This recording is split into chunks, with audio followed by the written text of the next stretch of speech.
तो जो शबरी है उसकी माँ ने बाड़े में बहुत सारे पशु पक्षियों को बंद करके रखा था। शबरी ने पूछा कि माँ, ये बाड़े में इतने सारे पशु पक्षी क्यों बंद हैं, क्या करोगी इनका? तब शबरी की माँ ने कहा कि बेटा, जब तेरा विवाह होगा ना, तो बारात में जो बाराती आएंगे उनके भोजन के लिए इनको मारा जाएगा। इनको मारेंगे, इनका मांस पकाएंगे और फिर उनको भोजन के रूप में परोसा जाएगा। तब शबरी को लगा कि इनका जीवन समाप्त करके मैं अपने जीवन को आगे कैसे चला सकती हूँ, मैं अपना गृहस्थ कैसे बसा सकती हूँ उनको मारकर। बाल्यावस्था में थी, छोटी बालिका थी, तो सोचा कि मैं अभी विवाह करना नहीं चाहती। रात्रि को शबरी ने क्या किया, रात्रि को बाड़े के दरवाजे खोल दिए और जितने भी पशु पक्षी थे सबको आजाद कर दिया, भगा दिया।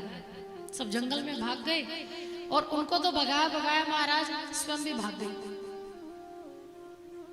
खुद भी भाग गई घर से भाग गई। तो पूरी रात्रि ऐसी जंगल में भटकती रही। जब ब्रह्म वेला आई तो मतंग ऋषि की कुटिया के पास आकर बेहोश हो गई। मतंग ऋषि जब प्रातः ब्रह्म वेला में स्नान करके जब लौट रहे थे तो देखा एक छोटी सी कन्या मतंग ऋषि की कुटिया के बाहर पड़ी। जैसे ही मतंग ऋषि आए तो मतंग ऋषि ने उसके सिर पर हाथ फेरा और कमंडल से जल लेकर उसके ऊपर छिड़का। अब जैसे ही छिड़का तो शबरी यकायक एक से अचानक से उठ गई और अचानक से उठकर कहने लगी, महाराज आप मुझे हाथ मत लगाइए, आप अछूत हो जाएंगे। अगर आप मुझे हाथ लगाएंगे तो आपको दोबारा स्नान करना पड़ेगा। मतंग ऋषि ने कहा, ये तुमसे किसने कहा? किसने कहा ये तुम्हें कि जो तुम्हें हाथ लगाएगा वो अछूत हो जाएगा, मैला हो जाएगा? बोले महाराज, इतने सालों तक आज तक यही सुनती आ रही हूँ कि जो भी मुझे हाथ लगाता है न जाने तीर्थों में कितनी बार स्नान करता है, जो भी मुझे देखता है मेरी तरफ मन में ऐसा भाव लेकर तुरंत मुंह फेर लेता है और लौट जाता है। तो मतंग ऋषि ने पूछा कि अच्छा ये बता तू कहाँ से आई? बोले मैं अपने घर से भाग कर आई। मतंग ऋषि ने कहा, ये अच्छी बात नहीं कि तू घर से भाग कर आई, माँ बाप को बताकर आई है, माता पिता को बताकर आई है। शबरी ने कहा कि माता पिता को नहीं बताकर आई, लेकिन मैं विवाह करना नहीं चाहती और मैं ये नहीं चाहती कि किसी पशु पक्षी की हत्या हो और उस हत्या करने के बाद उनके जीवन को समाप्त करने के बाद मैं अपने जीवन को प्रारंभ करूं। ये कहाँ का न्याय है? मतंग ऋषि समझ गए, कहा कि अब कहाँ जाएगी? बोले महाराज जहाँ तहाँ देख लूंगी, जहाँ आश्रम मिलेगा वहीं अपनी कुटिया बनाकर रह लूंगी। तो मतंग ऋषि ने कहा कि बेटी तू चिंता मत कर, अगर तू रहना चाहे तो मेरी कुटिया में रह, जब तक जी चाहे तब तक मेरी कुटिया में रहना। अब शबरी ने सुना तो शबरी बड़ी प्रसन्न हुई। मतंग ऋषि से कहा कि महाराज क्या आप मुझे अपनी कुटिया में रखेंगे? बोले हाँ बिल्कुल रखूंगा। सारा दिन काम करना और फिर भजन करना, जैसे मैं भजन करता हूँ तू भी ऐसे भजन करना, मेरी सेवा करना, मेरे कपड़े धोना, मेरे लिए खाना बनाना। इसके बदले में तुझे रहने को मिल जाएगा, भोजन भी मिल जाएगा। तो शबरी बड़ी आनंदित हो गई, प्रसन्न हो गई। और जैसे ही प्रसन्न हुई तो मतंग ऋषि के गले से लग गई। कहा कि आज के बाद से आप ही मेरे सब कुछ हैं, माता पिता बहन भाई गुरु सब कुछ आप ही हैं। मतंग ऋषि ने शबरी के सिर पर हाथ फेर कर कहा कि चल बेटी कुटिया में चलते। अब दोनों कुटिया में गए। महाराज शबरी धीरे धीरे मतंग ऋषि की सेवा करने लगी, सब काम सीख गई शबरी। मतंग ऋषि को गुरु मानती थी और गुरु के प्रति इतनी श्रद्धा, इतना प्रेम और इतना विश्वास था कि एक बार जो मतंग ऋषि कह देते थे वो शबरी तुरंत उसको दृढ़ मानकर उसका पालन करती थी। आज तक कभी ऐसा समय नहीं आया कि मतंग ऋषि ने जो कहा हो और शबरी ने ना माना हो। पूरा जीवन उसने अपने गुरु को समर्पित कर दिया था। शबरी ने गुरु से बस एक ही मंत्र लिया था और वो मंत्र था राम। क्या मंत्र लिया? राम मंत्र। दिन भर काम करती और राम राम रटती, समय भी नहीं निकाल पाती थी तो भी जो समय होता, जो भी काम करती तो मुंह वाणी पर राम रहता तो वही समय निकल जाता। उसके गुरु के अलावा और राम के मंत्र के अलावा उसके जीवन में और कुछ भी नहीं था। आज वही शबरी मतंग ऋषि की कुटिया में सेवा करते हुए अपना जीवन व्यतीत करने लगी। धीरे धीरे धीरे धीरे जब शबरी जवानी को प्राप्त हुई और मतंग ऋषि बुढ़ापे की तरफ जाने लगे, एक दिन मतंग ऋषि की मृत्यु नजदीक आई और शबरी को अपने पास बुलाया। कहा, शबरी अब मैं जा रहा हूं। शबरी ने कहा, इतनी भोली थी शबरी, शबरी जानती ही नहीं थी कि गुरुजी कहाँ जा रहे हैं। कहा, गुरुजी आप कहाँ जा रहे हैं? बोले, बेटा मैं अब हमेशा के लिए जा रहा हूं और जहां मैं जा रहा हूं ना वहां लौट कर नहीं आऊंगा। बोले, गुरुजी आप अकेले अकेले मत जाना, मुझे भी साथ लेकर जाना। अगर आप चले गए तो मैं किसके सहारे रहूंगी? कौन मुझे रखेगा? आपने मुझे आश्रय दिया, मुझे अपने पास रखा, मुझे भोजन दिया, अब मैं किसके भरोसे रहूंगी?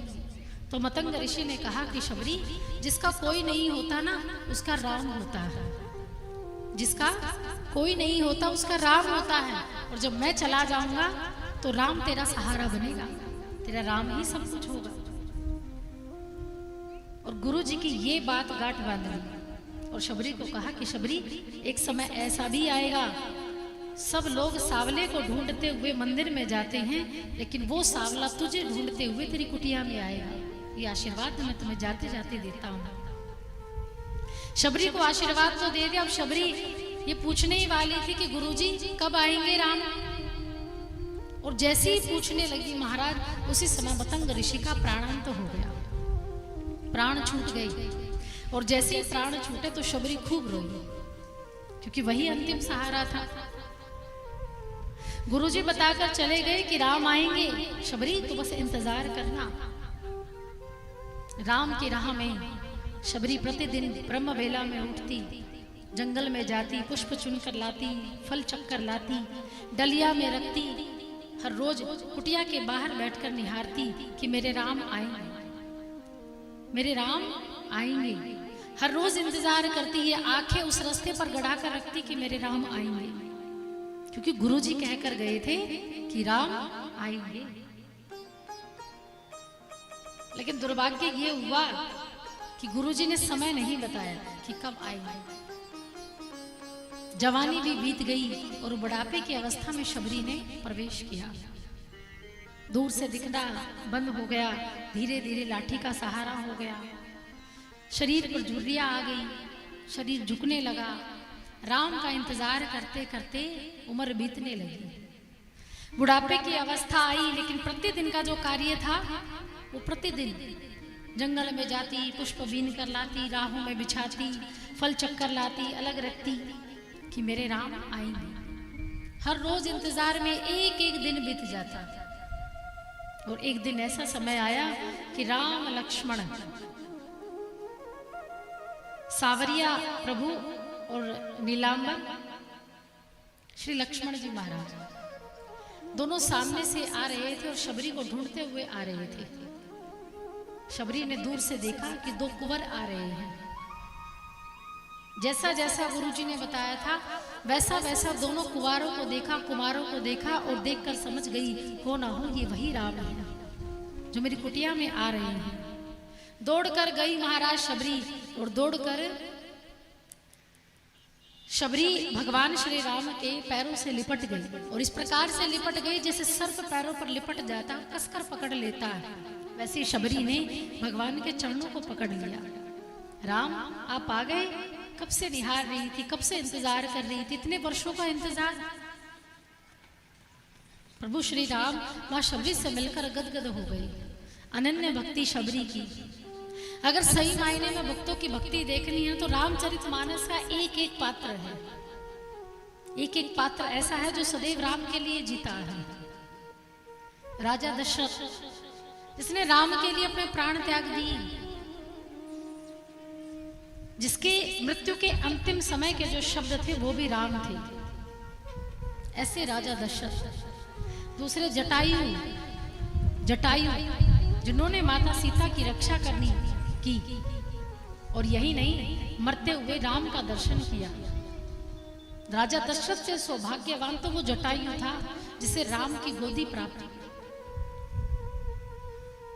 निषाद राज, केवट, न जाने कितने ऐसे भक्त हुए हैं जिन्होंने अगर इस मृत्यु लोक में जन्म लिया तो केवल और केवल राम के लिए लिया।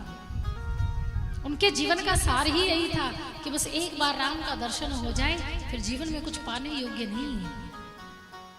ऐसे ऐसे भक्त प्रभु के हुए, उनमें से एक है माता शबरी।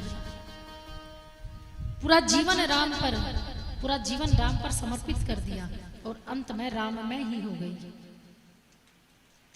शबरी जैसी भक्ति इस दुनिया में बहुत कम लोगों के पास होती है। सबसे पहले तो गुरु भक्ति। ये वो गुरु भक्ति है कि गुरु ने एक वचन कह दिया तो उस पर कोई संदेह नहीं। और शास्त्र कहते हैं कि गुरु के बगैर किसी भी मनुष्य की गति नहीं है। जब तक गुरु सानिध्य नहीं मिलेगा, जब तक गुरु के वचन नहीं मिलेंगे, गुरु का मंत्र नहीं मिलेगा, तो व्यक्ति की गति संभव नहीं है। क्योंकि गुरु ही है जो गति को सुधारने के लिए मति को सुधारता है, विवेक की जागृति करता है, उसे बताता है कि गलत राह कौन सी और सही राह कौन सी है। गुरु ही है जो हाथ पकड़कर ये बताता है कि बेटा तुझे इस रास्ते पर नहीं जाना, तुझे उस रास्ते पर चलना है, क्योंकि उस रास्ते पर परमात्मा की प्राप्ति है, उस रास्ते पर मुक्ति की प्राप्ति है, उस रास्ते पर मोक्ष की प्राप्ति है। और इस दुनिया में माँ बाप और गुरु इनके अलावा अपना कोई हितैषी नहीं है। बाकी दुनिया में जितने भी हैं सब आपको हारने के लिए, हराने के लिए तैयार बैठे हैं, लेकिन तीन ये आपके इतने सच्चे साथी हैं जो आपको सदैव जिताने के लिए कार्य करते हैं, माता पिता और गुरु। और उस दुनिया में माता पिता और गुरु पर कभी संदेह नहीं करना चाहिए, ये सबसे बड़े हैं। अगर किसी ने माता पिता के कहे पर संदेह कर लिया या गुरु के कहे पर संदेह कर लिया तो समझो वो संसार के योग्य ही नहीं है। और सच्चे साथी, सच्चे हितैषी, सच में आपका भला चाहने वाले केवल ये तीन ही हैं, इनके अलावा और कोई नहीं है। ये आपके सच्चे हितैषी हैं। जिस प्रकार से एक अपराधी को सजा देने के लिए न्यायालय होती है, न्यायाधीश होती है ना, न्यायाधीश होते हैं ना, जज होते हैं, न्यायालय होती है। और उस अपराधी की बात को न्यायालय तक पहुंचाने के लिए बीच में कौन होते हैं? कौन होते हैं? वकील।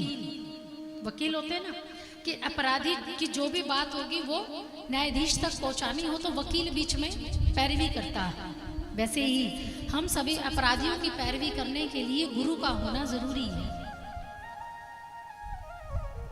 और जीवन में सबको गुरु बनाने चाहिए, सबको गुरु भक्ति अवश्य अपने जीवन में लानी चाहिए। एक मंत्र आपकी जीवा पर सदैव होना चाहिए, क्योंकि मंत्र आपकी जीवा को तो पवित्र करता ही करता है, साथ साथ हमारे मन और तन की शुद्धि भी करता है। अगर जिसकी वाणी पवित्र है तो उसे गंगा जल में स्नान करने की जरूरत नहीं, जिसकी वाणी पवित्र है। जिसका तन पवित्र है तो महाराज घर में रहते हुए भी तीर्थ है, उसे बाहर तीर्थ जाने की जरूरत नहीं, जिसका तन पवित्र है। जिसका मन पवित्र है तो गंगा स्वयं चलकर आ जाती है, तो उसे गंगा को ढूंढना नहीं पड़ता, फिर गंगा उसे ढूंढते हुए आती है। कितने भक्त हुए जिनका मन इतना पवित्र हुआ और भगवान ढूंढते ढूंढते उसके पास आए। हमें सबसे ज्यादा मंदिर और तीर्थों में क्यों जाना पड़ता है? क्योंकि हमारा मन निर्मल नहीं है। हम शरीर को धोने के लिए, शरीर को निर्मल करने के लिए तो न जाने कितने प्रोडक्ट यूज करते हैं, कितना सब कुछ लगाते हैं शरीर को साफ सुथरा करने के लिए, लेकिन मन को साफ सुथरा करने के लिए हमने क्या किया? कुछ भी नहीं। अगर अवसर भी मिलता है ना मन को साफ करने का, अगर समय भी मिलता है, तब भी हम बस व्यर्थ में ही ऐसे ही गवा देते हैं, क्योंकि साधारण समझते हैं। और शबरी का मन निर्मल था, मन साफ था, मन स्वच्छ था, इसलिए भगवान ढूंढते ढूंढते आए। और जिसका मन पवित्र है ना, तो हमारा सब तीर्थ ही घर में है, उसके मन में ही है। तो अद्भुत प्रभु श्री राम की अनन्य भक्त जिसका नाम था शबरी माई। बोलिए भक्तवत्सल भगवान की, बोलिए श्री वृंदावन बिहारी लाल की। कल हमने भगवान के किस रूप का दर्शन किया था? है कल की कथा में क्या हुआ था? गोवर्धन पूजन, है ना। कल की कथा में हम सभी ने भगवान के गिरिराज जी के दर्शन की और प्रभु श्री कृष्ण का बड़ा सुंदर रूप गिरिराज जी, जो आज ब्रज की भूमि में 7 कोश के स्थान पर विराजमान है। 7 कोश अर्थात किलोमीटर के हिसाब से देखा जाए तो 21 किलोमीटर की परिक्रमा होती है गोवर्धन महाराज की। 7 कोश में गिरिराज जी विराजमान हैं और भगवान श्री कृष्ण ने 7 दिन तक गिरिराज जी को अपने हाथ पर धारण किया, इसलिए उनका नाम पड़ा है गिरधारी। क्या नाम पड़ा है? गिरधारी।